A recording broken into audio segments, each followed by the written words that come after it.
Okay, so let us understand the case of an unrealized rent. What is unrealized rent? Let us understand that first.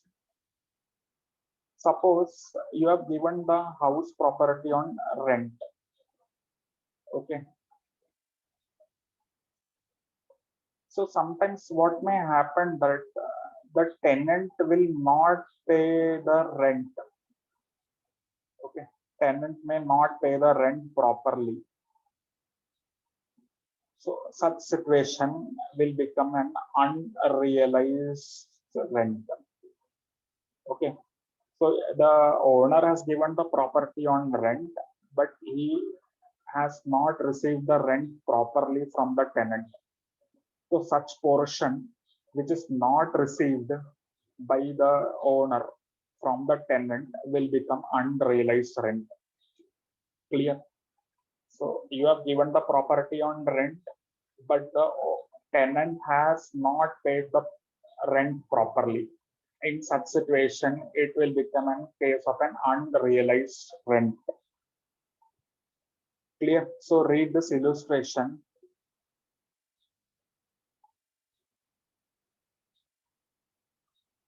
See, Mr. A owns two houses. Mr. A is having two houses. Expected rent of the house is 65,000. See, expected rent is already given in the question, so no need of calculating the expected rent. Okay, so expected rent of the first house property is 65,000. House was let out for 7,500 per month. Okay, but the rent of February and March could not be realized. Okay, the question says that house property one, expected rent is 65,000, actual rent is 7,500 per month, but February and March rent could not be realized by Mr. A. Okay, so 2 months rent are unrealized.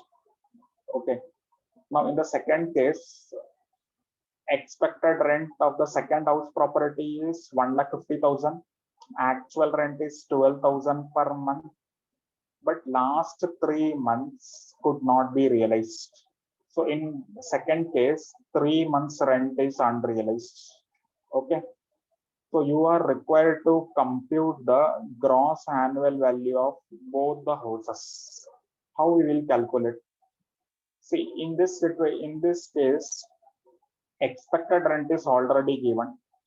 So that's why municipal rent and fair rent is not given in the question, because expected rent they have already calculated and given. No, okay. So no need of municipal rent and fair rent. Clear? Because expected rent is the higher of the municipal value and fair rent. So no need of that value because expected rent is already given in the question. Okay. So how we will calculate the gross annual value in case of an unrealized rent situation? So two house properties are there.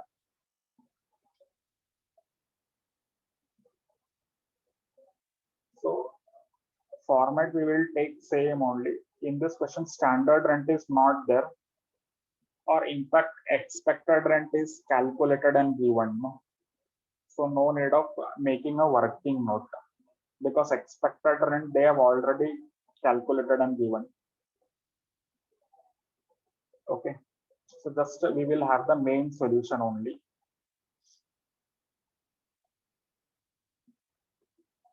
So house number one,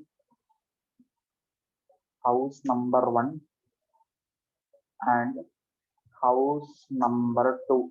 Mr. A is having two houses. No, it is given in the question.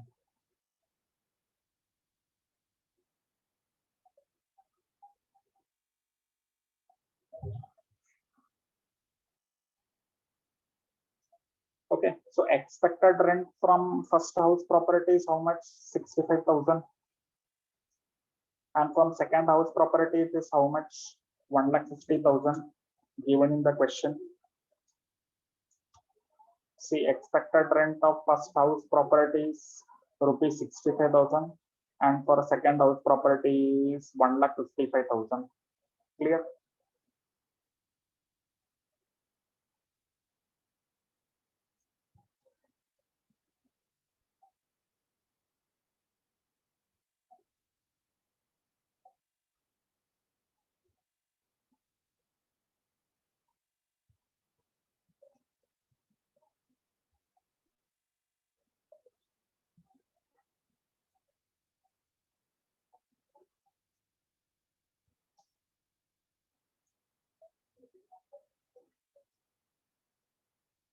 Okay. So first house property expected rent 65,000, 1,55,000. So actual rent receivable, how we can calculate? See, for first house property, per month rent is 7,500 per month. So yearly rent will be how much? 7,500 into 12. So rupees 7,500 into 12.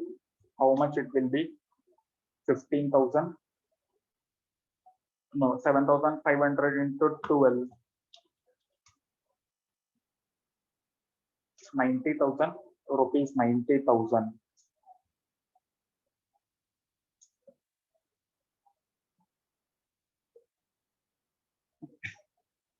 See, here we have used the word actual rent receivable. Okay. So you are let out the property and per month your rent is 7,500 per month. So total you should have received how much? 90,000. But in this case, 2 months rent are unrealized. So this is not actually received. So what we will do? We will add one more step here, less unrealized rent. Unrealized rent for first house properties for how much months? 2 months, February and March. And per month rent is how much? 7,500. So 2 months rent will be pending, no? Unrealized. So how you can calculate? Rupees 7,500 into 2 is equal to rupees 15,000. Correct? So unrealized rent means you have not received this rent. So what you can add? One more step you can add, which is actual rent received.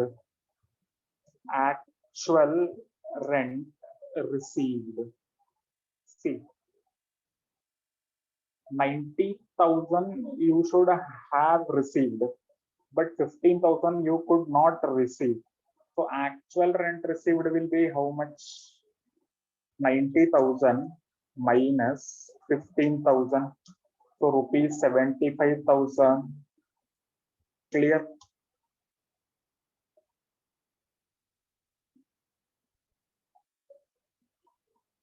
So now we can find the gross annual value. Expected rent, actual rent received 75,000. Whichever is higher will become our gross annual value. 65,000 and 75,000, which is the higher amount? 75,000. So gross annual value will be 75,000 for property number 1. Clear? Now for property 2, let us solve. For property 2, per month rent is how much? 12,000 per month. So 12,000 into 12 will be how much? 1,44,000 rupees. 12,000 into 12. How much? Rupees 1,44,000. Clear? Unrealized rent for property 2 is for how much months? It is for 3 months, no? Last 3 months could not be realized. Clearly given in the question. So per month rent is 12,000 and you could not get last 3 months rent. So 36,000 will be the unrealized rent. For property number 2, rupees 12,000 into 3 months. So it is how much? Rupees 36,000. Clear? Actual rent will be 1,50,000. Sorry, 1,44,000 minus 36,000 rupees. 1,44,000 rupees. 1,44,000 minus rupees 36,000. So it will be how much? Actual rent 1,08,000. Correct? 1,08,000. 1,08,000. Clear? Now you can compare expected rent and actual rent. So which is the higher one? Expected rent. So for property 2, GA will be 1,55,000. Understood how to solve the illustration in case of unrealized rent? Actual rent receivable minus unrealized rent, you will get the actual rent received. You have to compare the actual rent received with the expected rent or reasonable letting out value. Whichever is higher will become your gross annual value. Clear? Everybody clear this much?